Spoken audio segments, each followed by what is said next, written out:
Good morning, world, and welcome. It is 10:47, April 11th, and today I'm taking you through another full day in my life as the Hungarian experiment. As you guys are watching right now, I'm taking you guys through a bit of my morning routine, what I do when I wake up. As you see there, basically wake up in the morning, I got the nose tape and the mouth tape on, so I take that off. From there, head off to the bathroom, do my morning duties for the day, brush my teeth, and then, honestly, personally for myself, I like to get right to work in the morning. I believe, whatever you give the most attention to in life is the thing you're gonna get the most results out of. So, as you see here, I wake up, basically brew up coffee right away. I know that might not be the best thing, is having coffee right in the morning, but personally, that's what I like to do. I like to be getting coffee in my system within about 30 minutes of waking up. And today, if you guys watched my last vlog, I'm currently about 36 hours fasted or something. I fasted all day yesterday, and today wanted to get that coffee in my system right away and get right to work. So I do a quick little 5-minute stretch just to make sure my body's not all tight and tense after sleeping. And then, as you're seeing there, I get right to work. So one of the first things I do is I sit down there and I check my bank account first thing in the morning. Even though I know the state of my bank account, this is currently the one thing in my life right now that's a top priority. I want my finances to be in order. I'll probably dive into this in a future video, but I had financial problems in the past, and over the last few years, I've really fixed things and got things on point. And again, what I believe you put the most attention to in life is what you get the most results out of. So even though I know the state of my bank account, I open it up every single morning just because it's the first thing there in front of my face. The next thing I do is I go to Shakepay and I get free Bitcoin.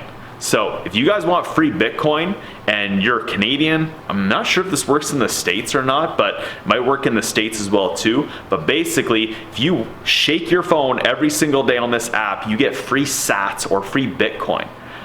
If you guys are interested, I won't dive into it in this video. I'll maybe cover it in another video if you're interested in learning about my investments in Bitcoin and my finances and all that type of stuff. But there's a referral link down below. If you sign up, I believe we both benefit. But anyways, after that, I hop into my clients' content and my content to just do a quick little check what's going on with everything that we posted the day before. Is anything popping off, anything going viral, any bad comments coming in? Do I need to purge anything? And then from there, hop right into work. As I showed you, it is currently about 10:50 now, and in the next 10 to 15 minutes, I'm gonna be running off to the grocery store in about the next 10 minutes here. I'll show you guys everything that I bought, and then we're gonna be going to the gym for a fasted chest and delt workouts. Full day of fasting, about 30 to 34 hours, somewhere around there. On top of that, today is the big day. It is April 11th. Day is the first day I'm launching my first video back on this YouTube channel. I'm nervous, I'm excited at the same point. Let's get into it here, take you guys through my full day as the Hungarian experiment. Okay. The other one. No.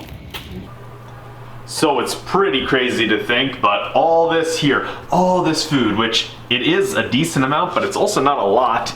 This is $124. Things have gotten crazy here in Canada, and I'm assuming wherever you are out in the world in regards to food costs, but this is what we got here. So we got these chicken leg backs where it's got the drumstick and the thigh all attached with the skin on. There's 6 of these here.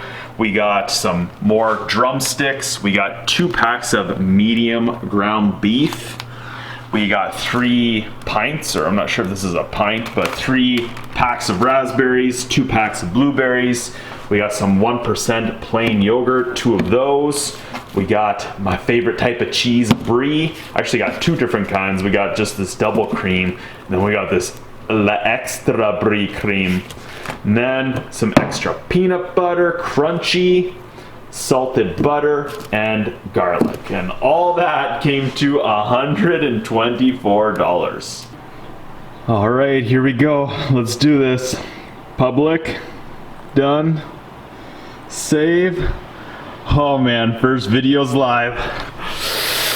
All right, I hope you guys enjoyed that. Off to the gym for a fasted chest and delt workout.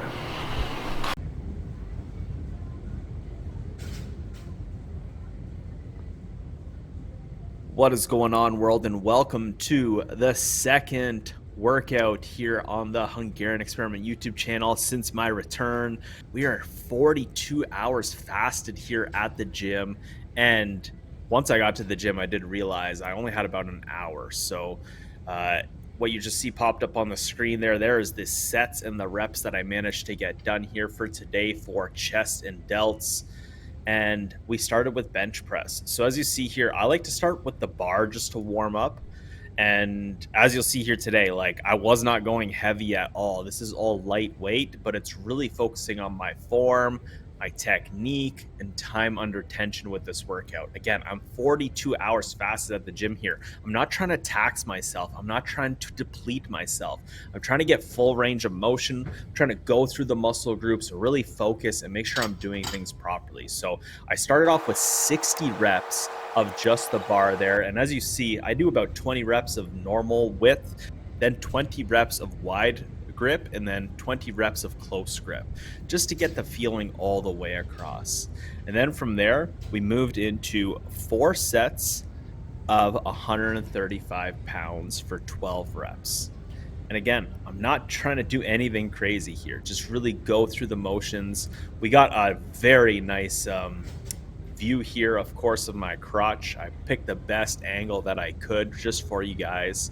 I believe on the set after this second set here, it's a lot better, and you can really see my technique and form with my back arch and all that type of stuff.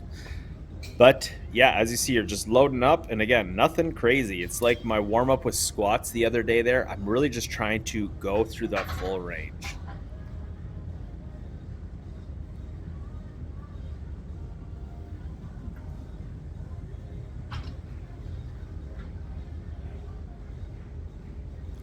Boom. Boom. There's 12 reps. Here, yeah, here's a better angle that I think you guys can see things a lot better for the third set. But as you see, same as squats, I got a certain technique I do every single time. I put myself on the bench, I wipe my hands, I get set. Here you can really see I got a nice back arch going on. My feet are planted. There's a bit of like bounce, but for the most part, my ass is on the seat, and yeah. So for myself, for the most part, when it comes to push days, I'm more focusing on doing these full bodier exercises first and not going as heavy as I possibly can, and not even going to the point where I can't handle the weight anymore. If I do want to get to failure or achieve that kind of failure state, I'll do that with dumbbells, or I'll do that where I'm singling that side of the body. If you start to notice here on my channel, and I've discussed this in previous videos, I don't believe I have good genetics. I don't have a very symmetrical body. My rib cage is higher on one side than the other. My one hip really pops when I, swing it in a certain way. So I feel like I have a lot to overcome. And when I do these full body movements that require both sides of the body, like, my shoulders aren't in line with each other. So to think long term that, like, trying to do something that's against your body, I don't think it's always the best thing. So if I am ever going to failure or doing heavier types of weights, I prefer to do that on like dumbbells or cables for the most part. I'll discuss this in an upcoming video potentially, but like, I have a philosophy on bodybuilding for natural. Like, I want to lift as long as I possibly can. I'm still in my early 30s. I just turned 34, I guess mid 30s. Geez, I'm getting old very fast. But I want to still lift for another 10, 15, 20 years of my life. And I believe naturally with the hormones that I have in my body until my mid to late 30s, that's when, for men, your body just stops producing as much natural growth hormone. Now, I believe there's things you can do in your life like intermittent fasting, sauna, standing versus sitting for long periods of time that can help optimize your hormones and fluctuate your hormones. But for the most part, and I believe the next 3 to 5 years is going to be the cap on how much muscle I can truly grow naturally. If I want to supplement after that and get on TRT or any of that type of stuff, maybe. But right now, I'm like, dude, I still got like 3 to 5 years where I can just pack on as much muscle as I possibly can. I don't want to get injured. I don't want to push myself too hard. This is a marathon, guys. I think a lot of people are out there are just constantly sprinting and sprinting and sprinting. And this Hormozy experiment I'm about to do, I'm going to be sprinting to get results in that very, very, very fast compared to normal. But I'm trying to do that as smart as possible by loading up on carbs as well too. So we'll get into all that, the whole philosophy on bodybuilding in a separate video. But here we are, we're going on to military press from bench press, and same thing here. I warmed up with the bar. I did 20 reps, and then we move on to 4 sets of 95 reps. So very similar to the bench press, not doing anything crazy here, just trying to have good form, good technique, and really just focusing on nice range of motion with this. Once again, I'm still just working on where am I putting the camera, where am I putting this thing down so I can get the angle of this exercise with also not recording half of the gym. So you're seeing some things blurred out or some things cut out here. That's just so I'm not being obnoxious and showing other people while they're in the gym working out. There we go, just repped out 12, feeling the pump there already. You can see it in the delts. Yeah, nothing too special. I think nothing really to go over here.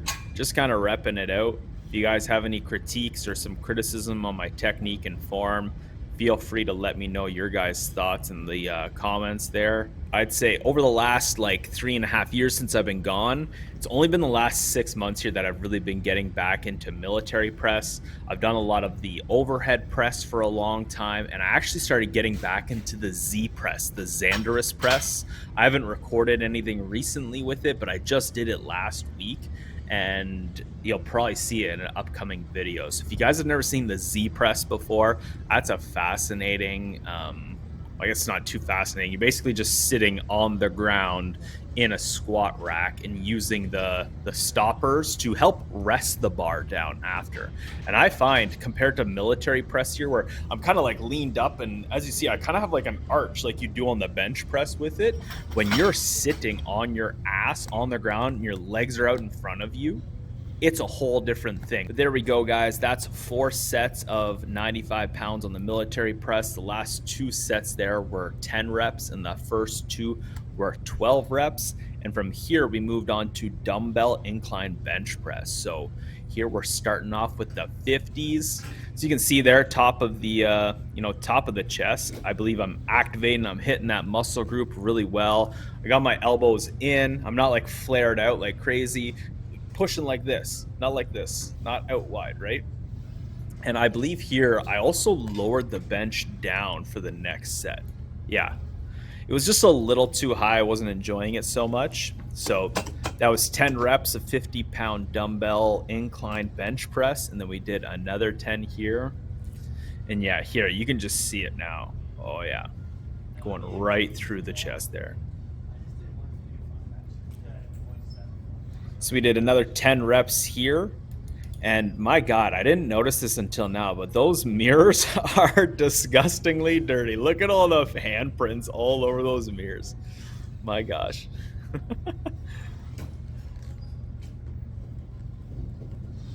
Yeah, once again, guys, I'm like at this point now 42.5, maybe even 43 hours fasted here at the gym. And then we reloaded and we did another set of 50 pounds on the dumbbell incline bench press. Just got a different angle here.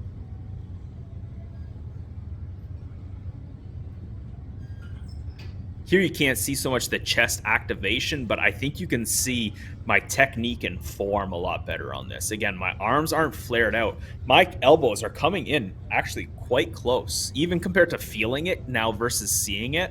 I always thought my arms were out a little bit wider than that, but I feel like this is some decent technique and form there. And yeah, buddy, look at the pump going. Got some veins in the delt starting to pop. Nice. Nice. From there, we step things up a little bit. I wanted to see how heavyish I could go at this fasted state. I've done definitely heavier dumbbells than this, but this is 65 pounds, and we did 1, 2, or you're probably seeing it there up on the screen. We did 5 reps of this. 3, 4, 5. And for myself personally, if I don't have to, I don't like putting the dumbbells on the ground.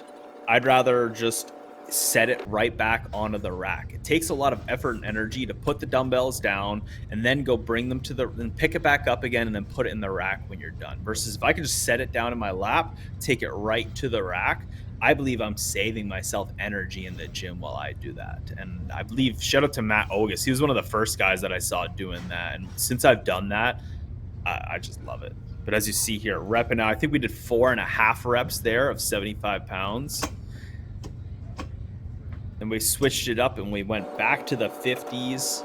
And I didn't even wait much time. This is why I just kind of sped it up. I wanted it to still be part of the 75-pound set in a little bit of ways. But as you see here, even compared to the beginning of doing the dumbbell incline, my chest looks inflated there. God damn, Joe Rogan, you crazy. About 4.5 reps there, 50 pounds. And then from here, we moved on to supersetting dumbbell lateral raises and dumbbell flies.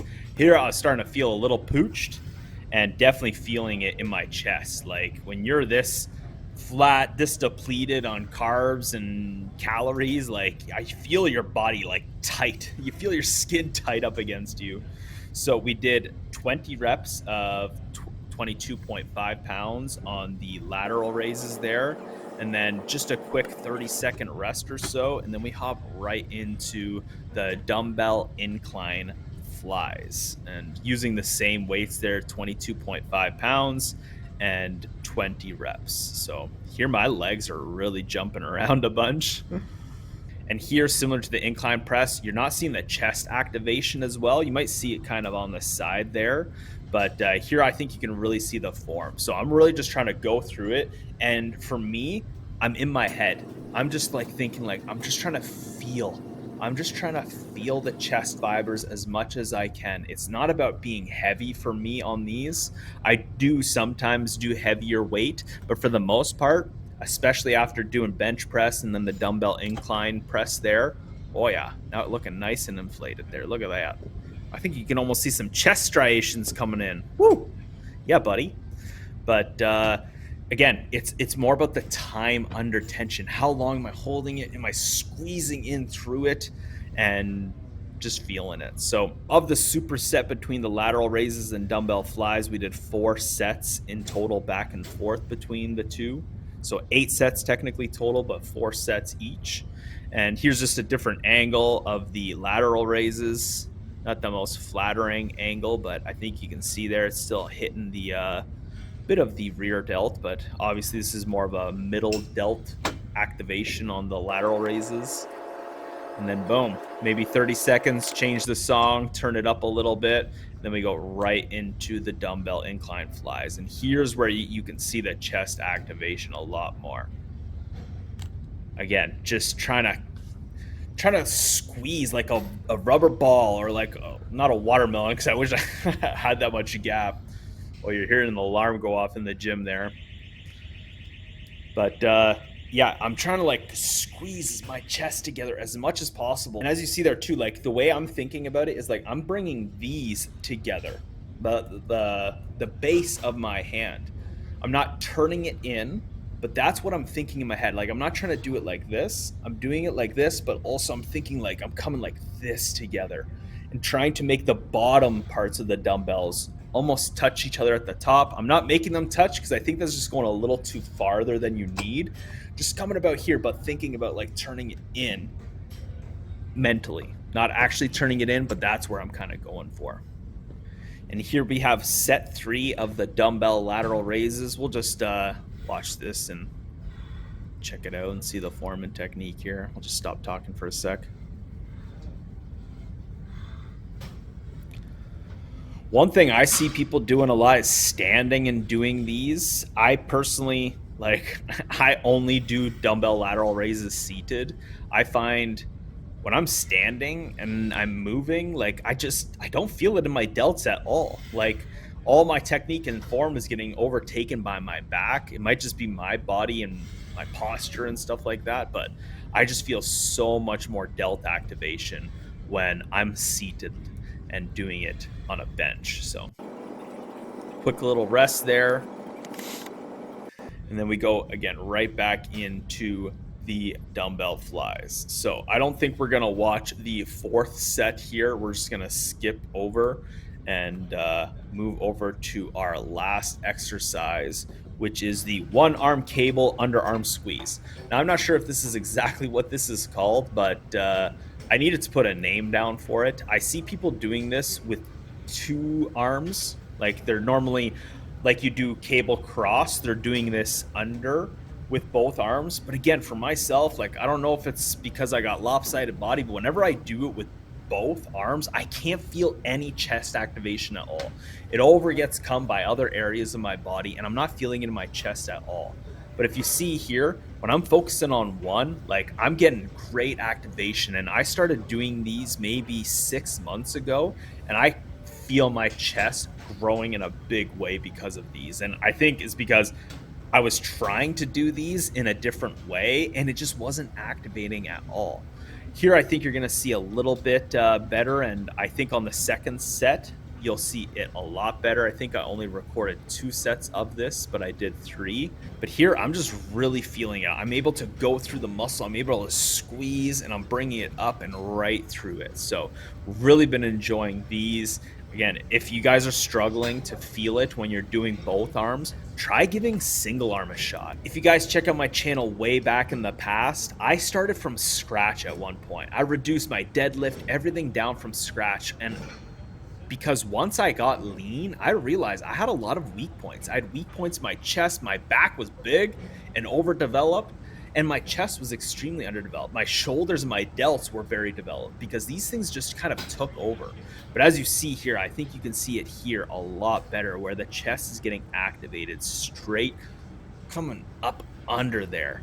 But just to wrap up what I was saying there, I really recommend trying just single arm stuff. Even when you're doing dumbbell bench, I was doing it last week. I'll do 3 sets of dumbbell bench, and I'll do it with 2 arms, but then I'll finish with a lower weight of doing single arm. And sometimes I'll do like 8 reps of one arm, 8 reps of the other, or I'll go 1, 1, 1, 1. And when you're also down and holding one while the other one's activating, you can see, you're like, oh wow, like, I can tell how off my left side is from my right side. But that's it, guys. Thank you so much for checking out the fasted chest and delt day workout. At this point now here too, definitely 43, maybe even 43 and a half hours fasted, and that's the full workout there. So we're going to continue on with the vlog here, take you through the rest of the day. I hope you guys enjoyed this. Again, let me know what you guys want to see here with these workouts. How can I change it up? How can I make it better? What can I do to provide more value for you guys? And we'll see you in the next one. Yo. Mitch. What up? Oh, Simon just popped in here. Yo, what's up, boys? Hey, Simon. What's up, guys? How are you? Hey, how are ya? What's going on in Durham region? Yeah, I mean, it's just popping, it's rolling. I can do it. Was the interview that you did with the mayor, I think you've done a couple, but was that this week that you did the most recent one? Yeah, that was this week too. It was cool. Yeah, that guy's got a crazy story, man. He's the mayor of Oshawa, and Buddy was... Welcome back to the Canadian Real Estate Channel. I'm Adam JD Martin, your host, and today I'm here with Saman Habibi, where we're going to be covering the Durham Region Market Update. Yes, absolutely. So let's jump right into it. So today we're going to do a market overview. All right, we're all set up and recording. Had to run home. I literally snuck in just a minute or 2 before this, and we are now recording with Adam Martin, who's in Vegas, who hosts the Canadian Real Estate Channel, and we have Saman Habibi from the Durham region. And what we do is we record these market updates. Yesterday we recorded 2. One was from Waterloo region, one was from Hamilton region. So if you guys are Canadian, you know Ontario, we basically cover all the market housing stats chats all across Ontario with these local realtors who are real estate investors themselves. And as you guys might have heard at the beginning there, Saman was literally interviewing the mayor last week, and all these guys are doing big stuff in their lives. So it's amazing to be a part of this and help produce the content for this. So we're recording here. I got to run and manage the stream, just make sure everything goes on point so Adam can focus on being the best host he can be, and Saman can focus on being the best interviewer, or the best person for his region. And we got about 45 more minutes of recording. Then I'm gonna make some food. We're gonna make some smash burgers and eat it. So it'll still be about an hour or so until I actually get my first food intake into my body. But feeling great, feeling good. The video's live. I took a quick peek. It's already got over 100 views. Thank you guys so much. It's absolutely amazing. There's a ton of comments that I'm excited to get to, and yeah, it just feels good. So appreciate all the feedback and support and all the love, guys. It's amazing. Just checking in with you guys. It is now 4:24 and it's time to break the fast. I made up a bunch of smash burgers. So what you're seeing here is I like to make my burgers myself, so I get just medium ground beef that you saw I got at the grocery store today. Crack 3 eggs into it, or 1 full egg, 2 egg yolks, and a bunch of garlic, bunch of onion, and then I use some chili powder flakes, chili powder, pepper, and yeah, I make them all into some nice beef patty balls, and then I cook them on my, I think that's kind of I'm not sure if that's a cast iron or not, but yeah, cook them all up, and then I load them up with brie. So here is the final product. We have 4 smash burgers loaded up with some brie and half an onion that I'm gonna smash down here. I did have a couple slices of brie while it was cooking, so I did break my fast maybe 5-10 minutes ago, and I just took another 5 grams of creatine and 5,000 IUs of vitamin D. So as I just showed there, broke my fast around 4:15. If I stopped eating 2 days ago around 6 p.m., that is over 46 hours fasted. Almost did a 2-day full fast. The day is flying by. It's now 5:44. We are on to meal 2 here. We got yogurt, fruit, granola, and honey bowl. Oh yeah, buddy. Oh yeah. 8:42. Just gonna eat till I feel content here. And I'm not sure if my face is a little red. I just had a super hot bath. I decided I'm not gonna go do cardio and sauna tonight, so I did a hot bath till I was dripping sweat. Almost done scheduling and thumbnailing the exclusive interview, which I'll be dropping hopefully in the next 15 to 20 minutes. So I'm gonna grab these chicken legs, start munching on that, and yeah, just kind of relaxing here after that hot bath and cold shower that I did after the hot bath. Did a nice cold shower. I feel like every time I'm turning the camera on, I'm just showing you that I'm eating now. So this is, I think, meal 3, and then we're still gonna have 1 more meal after this, and this is all within 5 to 6 hours. So time to smash more food. All right, just demolished 6 of those drumsticks. I think I'm gonna go eat the rest, but it is 9:17. Video 2. I don't love the thumbnail. Where have I been? Exclusive interview, but let's launch it. Let's do this, world. Hope you guys enjoy this video. I had a lot of fun creating it, and it took a decent while to figure out how to do this, but the exclusive interview is now live. And yeah, I'm smashing the rest of those for sure. Last meal of the day, it is 10:06. We have 4 rice cakes with creamy and crunchy peanut butter mixed between the 2. As you can see, we got raspberries, we got some blueberries, we got some honey on top, and then we have 2 pieces of this 90% cacao supreme dark chocolate. Here, this is 3 squares is 200 calories. 9 grams of carbs, so not obviously the best thing to be eating. Pretty minimal in regards to ingredients though. Cacao mass, cacao butter, cacao powder, and sugar. Basically that's all that's in there. What's awesome about these rice cakes though, there are, for just 1 cake, it's only 34 calories, only 8 grams of carbs. So Not a low carb day today, but I think we did pretty good here, especially with coming off of a 46-hour fast. But that's it for me today, world. Thank you guys so much for watching this video. I want to know what you guys think about these vlogs. Are they too long? Should they be longer? Do you enjoy the workout stuff? Is the workout too in-depth? Do you want to see more about food? Hey, I don't care about the food at all. I want to see the workouts mainly. Let me know in the comment section below. I'd really love to know. Tomorrow, I'm taking you guys through my back and arm day, and again, we're gonna take you guys through a full day in my life so you have a great understanding of what my lifestyle is like right now as I'm leaning down and preparing before I head into this crazy Hormozy bulking experiment. So really appreciate having you guys along the journey here with me. Gonna smash this meal down. It is, as I showed you there, it's about 10:10 in the evening. So I'll probably finish this by like 10:45 latest. I started eating at 4:30, so 5:30, 6:30, 7:30, 8:30, 9:30, 6 hours basically of eating today, coming off of a 46-hour fast. So this is what I do. I really enjoy fasting. It works the best for me. I just take the days as they come, as they go, depending on what I got going for my work and my business life, as well as my personal goals here with my muscle growth and my fat loss. So thank you guys so much for watching. Really appreciate you guys here, and I'll see you in the next one. I am the Hungarian Experiment.